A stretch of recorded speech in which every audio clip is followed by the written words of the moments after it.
Olá pessoal, tudo bem? Estou aqui de volta para mais um vídeo da nossa série de curtas da astrologia. Hoje eu vou responder a duas dúvidas, porque são dúvidas bem fáceis de responder, muito curtas, então o tempo permite aqui.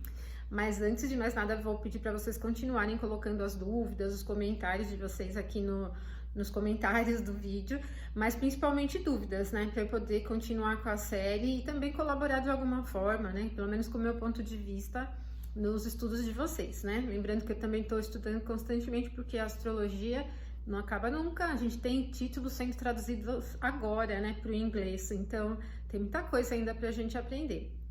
Bom, então vamos para a primeira dúvida de hoje. Na verdade não é uma dúvida, mas me pediram para falar um pouquinho mais sobre a questão das casas vazias na visão da astrologia clássica, da astrologia tradicional. Bom, não existe uma visão de casa vazia na astrologia tradicional. E, na verdade, eu me lembro que quando eu estudava astrologia moderna, eu não me lembro de ser um tema importante em casas vazias. Por quê, gente? Qualquer casa, qualquer uma das 12 casas do mapa, da carta, vai iniciar em um signo do zodíaco, tem cúspide em um determinado signo. E todos os signos são domicílios dos planetas, do Sol ou da Lua. Então, sempre terá um astro, um planeta correspondente aos temas da casa. A gente pode chamar de um significador dos temas da casa. Por exemplo, no meu mapa natal, na minha carta natal, a minha casa 3, na divisão por quadrantes, começa em Leão, mas eu não tenho nenhum planeta na casa 3. Então, eu vou observar as condições do Sol para entender os temas da casa 3. Vou verificar em qual casa do mapa que ele tá, porque foi buscar elementos lá para expressar a casa 3, né? Vou verificar a qualidade dele por questão de dignidades e debilidades essenciais e acidentais, questão da velocidade, se ele está na velocidade média um pouquinho abaixo da velocidade, né? O Sol não tem movimento retrógrado, então ele está sempre em movimento direto, mas se fosse um planeta, você observaria se o planeta estaria no movimento direto ou no movimento retrógrado. O Sol pode se tornar um pouquinho maléfico quando ele deixa um outro planeta combusto, né? Então ele vai ter uma ação ali. Vou observar a natureza dele em relação ao signo onde ele estiver, para ver se tem uma associação, né? Pensando nas questões de qualidades primitivas da natureza e também do gênero, né? Para avaliar as questões da seita também. Enfim, gente, vocês vão ter elementos na astrologia tradicional, principalmente, para analisar a maneira como um planeta ou um luminar funciona nos temas das casas que ele rege. No caso dos planetas, eles vão reger uma casa, né, um signo de dia e um signo de noite, né? Mas, por exemplo, Mercúrio, ele tem regência sobre Gêmeos, né, e tem regência sobre Virgem, são os seus domicílios, Gêmeos diurno e Virgem noturno. Então, as casas com cúspide no signo de Gêmeos e no signo de Virgem serão correspondidas, terão seus temas conduzidos, levados ao longo da vida, no caso da astrologia natal, pelas condições de Mercúrio na carta natal e depois em comparação às técnicas, às previsões, dependendo do período que você estiver analisando, tá? E aí, quando a gente parte para outros ramos da astrologia, da mesma forma, então se eu estiver trabalhando com a astrologia horária e estiver avaliando uma pergunta, analisando uma pergunta correspondente à casa 7, e na casa 7 eu não tenho nenhum planeta, então o planeta que tem domínio sobre a casa 7, que tem domicílio sobre a casa 7, é o que vai me dizer, é o que vai dizer assim, como as coisas vão se desenrolar, o que está acontecendo ali nos temas daquela casa, certo? Então a ideia de casas vazias não existe, a ideia de casas vazias não existe na astrologia tradicional, certo? Sempre teremos um planeta ou um luminar conduzindo seus temas.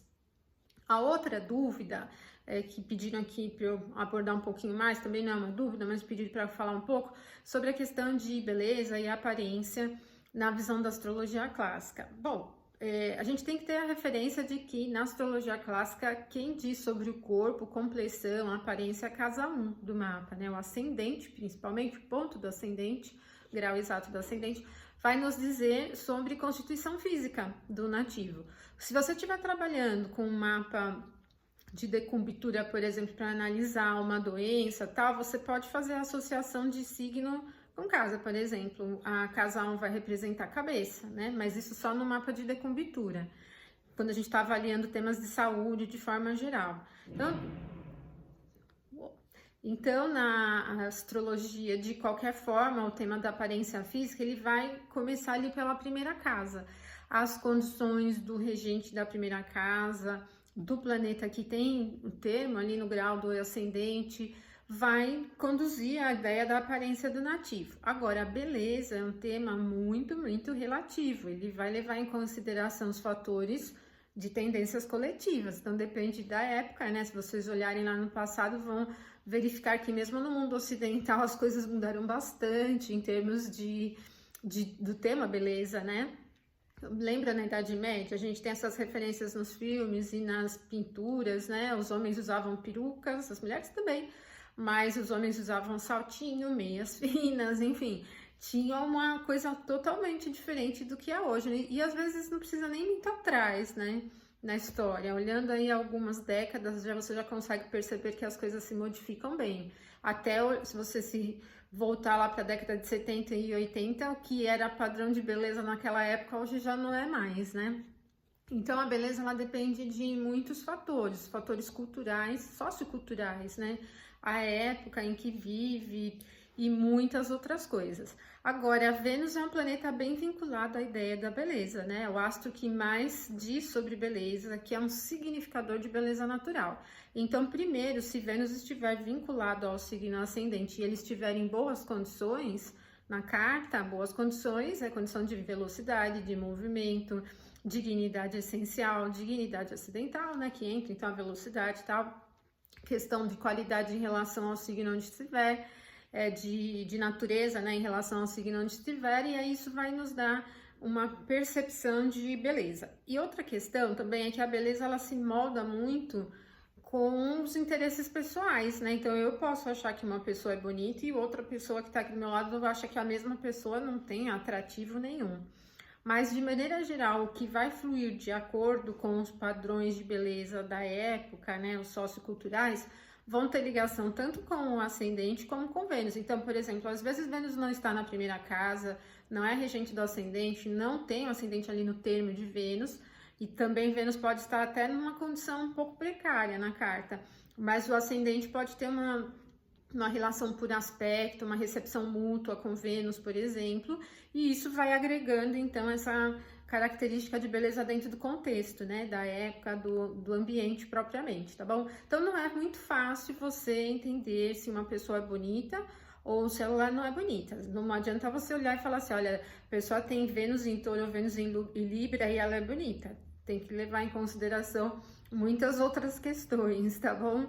É um tema bem complexo e subjetivo, esse é bem subjetivo mesmo. Mas, então, essas duas dúvidas aí que eu busquei aqui, né, pra gente trabalhar nesse episódio. Aí a gente volta aqui pro próximo episódio com mais algumas dúvidas. Continuem colocando aí nos comentários, tá bom? Um abraço forte e até a próxima, então, até mais.